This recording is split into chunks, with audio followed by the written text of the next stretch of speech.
Hello medicos, इस video में हम लोग मेडिकल पोजीशंस के बारे में पढ़ेंगे।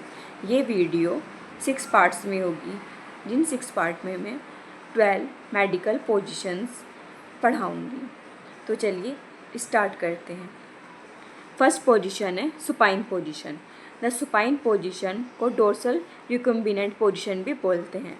The supine position in nursing refers to a patient lying flat on back with face and torso facing upward. The patient lies flat on back with head, neck and spine in a neutral position. The patient arm may be positioned close to the body.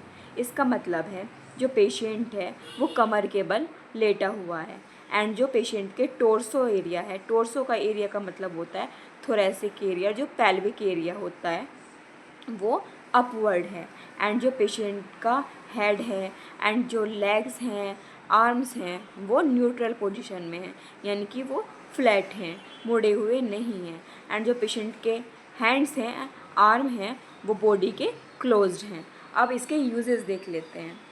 Induction of anaesthesia, anaesthesia देते वक्त surgery of thorax and abdomen, यानी कि thorax की या फिर abdomen की surgery के वक्त examination of anterior part of the body या फिर वाइटल साइड मेजरमेंट के लिए, कैथेराइजेशन करने के लिए मेल पेशेंट्स में एंड लंग बायोप्सी के लिए।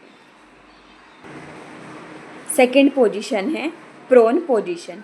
The prone position is a position in which a person lie on stomach with head turn to one side and arm at side or above head.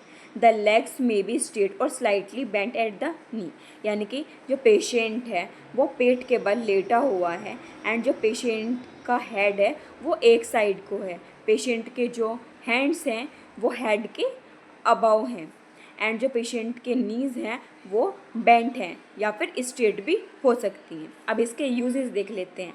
Back की surgery है तब improve करने के लिए oxygenation in patient with acute respiratory distress syndrome के लिए, to relieve pressure on कोक्सियल या फिर case of neural tube defect है या फिर रीनल बायोप्सी।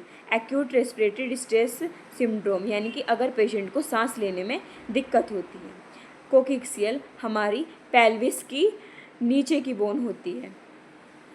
इन कंडीशन में हम इस पोजीशन को प्रोन पोजीशन को देते हैं एंड बाकी की पोजीशंस हम नेक्स्ट पार्ट में पढ़ेंगे।